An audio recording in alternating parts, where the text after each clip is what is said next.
never-ending story is God in love with you. That is the never-ending story. There are many stories in this life that have an ending, but the never-ending story is God's love for you.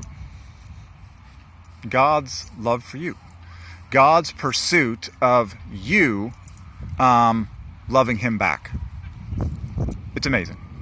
Story never ends. Okay, so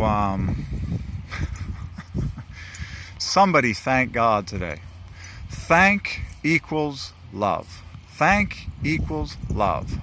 Okay. Pretty. I always like digging in. Pretty tidy split. TH, one higher than the LO, and versa versa for the finish. Thank equals love. A terrific way to love God is to thank God. I mean, it just works. I've said this before, I can say it again.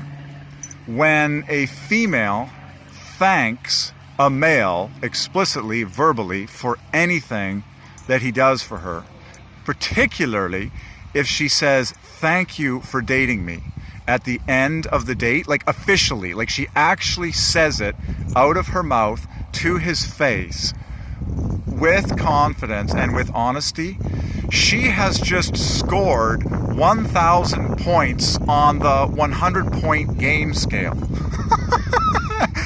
And the guy will be like shocked, and he'll be like completely in love with this person for the rest of his existence.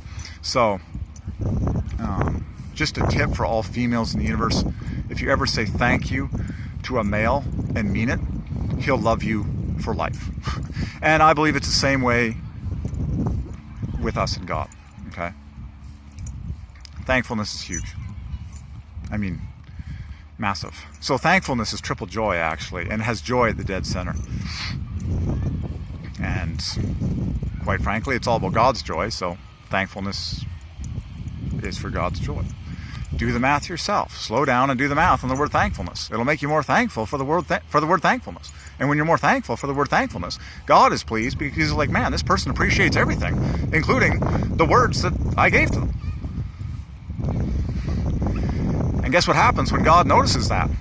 He starts dumping presents all over you that like just blow your head off. And then, yeah. But one thing I love to say is that there's no limit to what humans can experience. And we know that that's true in heaven. That's going to be the truth for all of heaven. But in this life, before we breathe our last or Jesus Christ comes back, there is no limit to what we can experience or do with God. There's never a limit. Never. With God. Never. So it's always astonishing. It's always breathtaking. It's always amazing. Okay? God loves to surprise people. I believe with all my heart it's His favorite thing to do. And so one thing you have to constantly gratify yourself in is that what God has planned for you, you haven't thought of. That's pretty awesome. That's pretty gratifying. Just believe that truth right now. Forever. What God has planned for me, I haven't thought of. And it's better than the things that I have thought of. Done. At the very least, that will be true for us in heaven. Which is a lot longer time than before heaven. So